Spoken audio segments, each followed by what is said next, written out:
All right, so smart people are supposed to be smart, but sometimes they believe and do absolutely ridiculous things. Isaac Newton figured out gravity and invented calculus in his spare time, but he also spent years trying to predict the exact date of the apocalypse. Steve Jobs was a visionary who changed the world by thinking differently, but he wouldn't let doctors operate on his highly curable cancer for 9 months. Instead, he chose fruit diets, acupuncture, even a psychic. And by the time he had surgery, it was too late. What's the use of being a genius if you make decisions like that? Hey, I'm Ken LaCourte.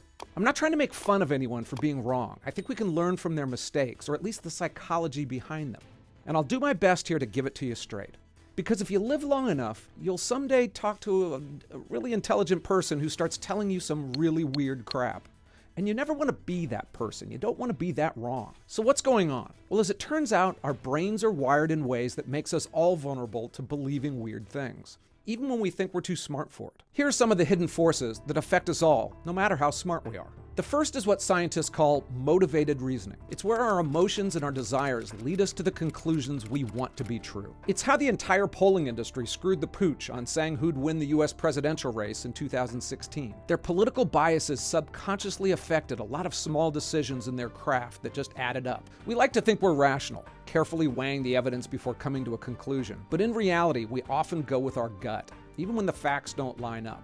Scientists say it's a remnant of the evolutionary past, where quick decisions could mean the difference between life and death. It's closely related to confirmation bias, which means we tend to seek out information that confirms what we already believe and ignore the evidence that contradicts it. Yes, there are studies that show smoking might be bad for you, but this guy lived to be 103, so how bad could they really be? I smoke between 15 and 20 cigars a day. And in the age of social media, confirmation bias is easier than ever.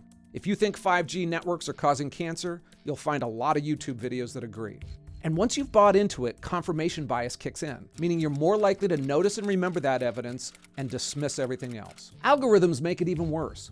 They give us what we want, and that can create a feedback loop of wrongness. We can get sucked into an alternative reality, especially when they have simple, compelling narratives that neatly fit into our brains. And that's another reason we're drawn to certain beliefs. Our brains are wired for stories. We understand the world through narratives, and when a belief fits into a clear, easy-to-understand story, it's hard to resist. It's especially true when the story has a villain, or a hero, or a moral lesson. Those narratives are like catnip for our brains. Side note here.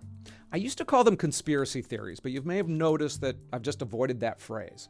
In fact, I basically purged it from my vocabulary, and it's because these days the media calls any belief it finds uncomfortable a conspiracy theory. Just during COVID, there were a whole lot of things dismissed as conspiracy theories that turned out to be not so far-fetched. For years, we were told it was a coincidence that the virus surfaced a few miles away from China's only level 4 biolab, one that happened to be studying COVID and making it deadlier.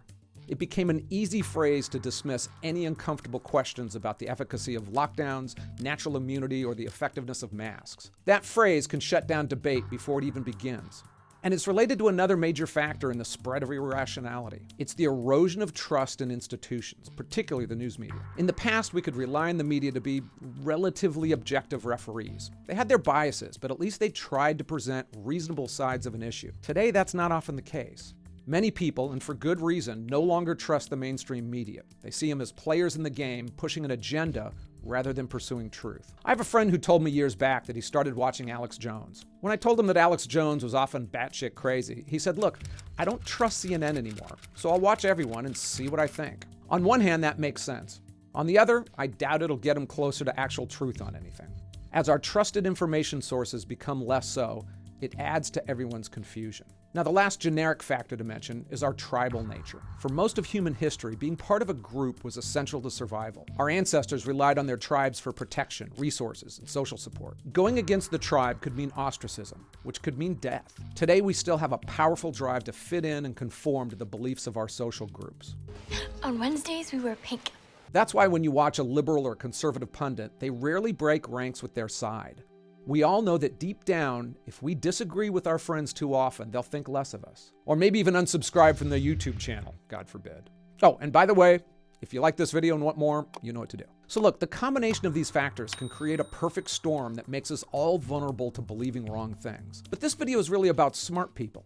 And expertise can actually work against bright people in surprising ways. Yale law professor Dan Kahan wanted to know if there was a correlation between intelligence and political beliefs. He gave participants a cognitive reflection test to measure their reasoning skills.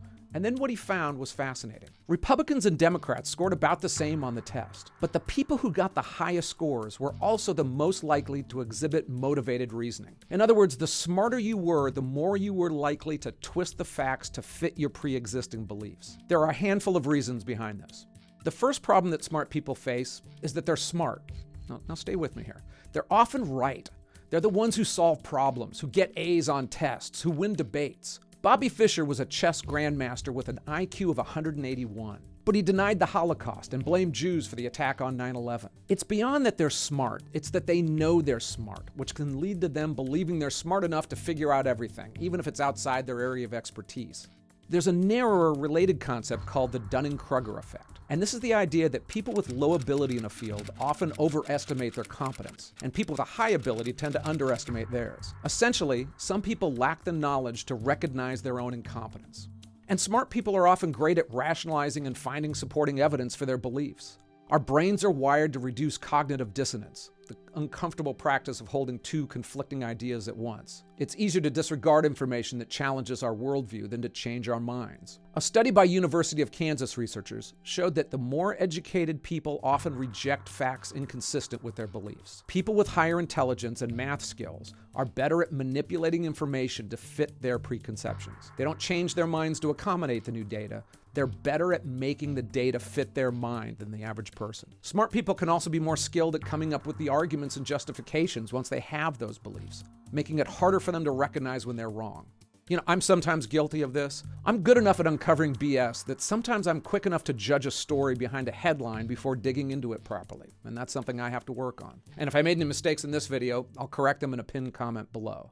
But the better we come at critical thinking and reasoning, the more we should realize how little we really know. Socrates summed it up saying, "I know that I know nothing." And finally, I talked about tribal pressure, but with more educated professional people, tribes are often tied into their livelihoods. It's particularly true in fields where there's a strong consensus around certain ideas, even if they're not right. Inas Semmelweis was an 1800s Hungarian physician who made the startling discovery that they could dramatically reduce infection and deaths in new mothers by having doctors and nurses simply wash their hands. He had proof in his birthing center that the maternal mortality rate dropped from 18% to less than 2%. He had the proof, although he didn't have a theoretical explanation for it, which was germs. Doctors were offended, mocked him, and drove him out of medicine.